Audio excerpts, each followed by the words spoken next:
Caitlin Clark in Prada, Angel Reese in Dior. The power and promise of the WNBA tunnel fit. WNBA stars are putting their own spin on tunnel fits, in heels.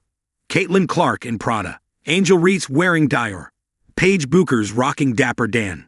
Anja Wilson in Louis Vuitton. Pregame outfits have come a long way, maybe. It's all part of nailing the so-called tunnel fit, a reference to the tunnel that leads players to the locker room, which has emerged as a catwalk of sorts for athletes looking to make a sartorial statement before changing into their jerseys and taking the court. They might act like they don't care. Retired NBA star Dwyane Wade, no slouch in the style department himself, once said of the pressure on his fellow players to look sharp. But when they get off the bus, they're fixing their clothes because they're about to hit that runway. What started as an NBA tradition, think LeBron James in his infamous Tom Brown short suit and alligator skin bag, has already spilled over into the NFL. Cue Travis Kelce's disco chic for the Super Bowl. Now the WNBA is following suit. As the league grows in popularity and adds new teams, so has interest in what Caitlin Clark and DJ Carrington are wearing on their way into the game. WNBA tunnel fits are all over social media. And while some might find the focus on fashion superficial, women sports fans and analysts like Shantiona Keys, a sports reporter and host of the Sports and Pop Culture podcast Genuinely Curious, feel otherwise.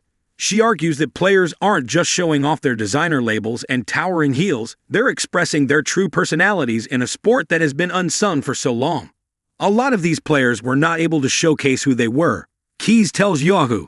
The league tried to put them in a box where they had to dress a certain way and present a certain way, typically feminine, to attract the all-American fan. Getting to see who these players are in their regular life, in their streetwear, just adds a level of personality, which I think is valuable in women's sports in general.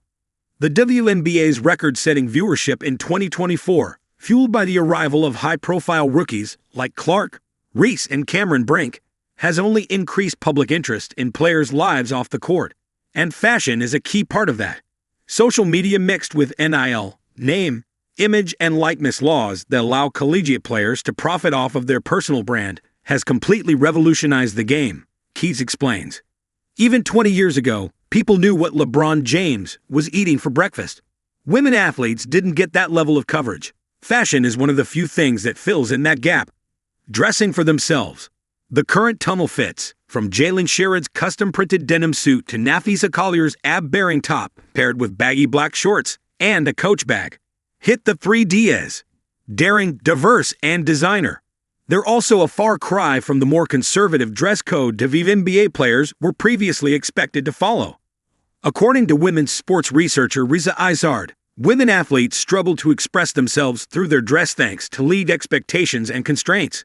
Similarly, NBA players faced pressure to clean up their image and relied on business casual attire to do so.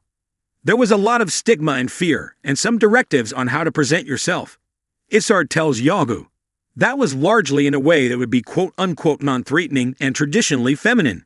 Former WNBA star Sue Bird has talked about the evolution of the league's attire, sharing that early marketing was focused on pushing the feminine side of players, herself included.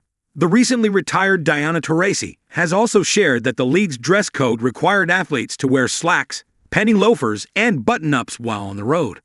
You had these young, really athletic women, but they sort of looked like corporate vice presidents in their 30s with their business casual dress, says writer and avid basketball fan Summer McDonald. The rules are loosened now, but players also seem to take this as a moment and opportunity to express themselves individually through fashion and declare style. In the process, players like New York Liberty's Breanna Stewart, who is partial to oversized pieces that mix masculine and feminine elements, are giving fans a chance to know them better. What's so exciting to me about the tunnel fits today is that they do represent such a wide gamut of expression. Issard says, they are wholly authentic to each WNBA player, and there is space to be creative. Building a brand one knee-high boot at a time. For a lot of players, WNBA draft night, when teams announce which players will be joining their teams, marks a huge shift, both for their careers and their fashion game. It's where you'll see Caitlin Clark stepping out in Prada, not a jersey or sweats, or Paige Bueckers changing from a Coach suit to one by Louis Vuitton. These outfits are a signal that they're ready for the big leagues, and they're worth the luxury labels they're wearing. That's largely due to the brand deals the NIL has afforded them, given the lackluster WNBA salaries they're making. It's a symbiotic relationship, establishing their personal brand through fashion, a sexy corset top, designer sneakers, boxy statement suits, helps players build their social media following, which in turn attracts sponsorship deals and brings in the funds to finance these runway-ready looks, and the stylists, makeup artists, nail techs, etc. that come with it. Veteran players are getting in on the action too. Keys points to players like Aja Wilson, Kelsey Mitchell, and Sabrina Ionescu, who have gone full seasons showing up to games in sweats or a t-shirt with jeans, sans judgment. Each has since hired a stylist within the last few years to lean into the excitement that comes with showing up and out in the tunnel. Stewart, meanwhile, has become a blueprint for the kind of exposure that making a style investment can bring. In 2023, the power forward teamed up with stylist Courtney Mays. Fashion shoots with Esquire and Women's Wear Daily soon followed, paving the way for Stewart to score a Met Gala invite this year. Chicago Sky forward and new Met Gala mainstay Angel Reese, who frequently posts pics of her tunnel fits, Louis Vuitton bags, tracksuits worn with heels, etc., for her 5 million Instagram followers to see, landed a Vogue cover in her rookie year. The cover line: "It's always been both basketball and fashion." Players are now presented with this opportunity or even need to brand themselves through fashion in a way that they didn't really have to think about before, says Keys. Even if you're not trying to get a fashion brand deal or a partnership, the way that those glossy photos come across on your grid is valuable just to your brand as a women's athlete, getting people to follow you and wanting to know your story. More attention, more scrutiny. The growing attention on the WNBA has ushered in a lot of praise. Michelle Mano, a sociologist, associate provost for community enrichment at Northwestern University, and the author of Denied: Women, Sports, and the Contradictions of Identity, points out that it can also expose players to more intense scrutiny. Reese has been subjected to critics sexualizing her outfits and body, and deactivated her Instagram in response to comments about one New Year's Eve outfit. Keys adds the video of her critiquing Clark's style direction quickly became her most viral WNBA fashion video to date. Women are always being judged by their attractiveness, no matter their circumstance or situation.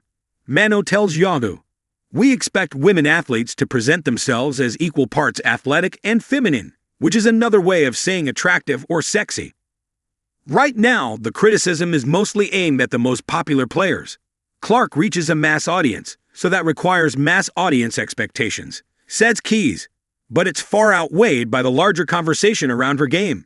For a lot of women's sports fans, these conversations about fashion are just an added bonus.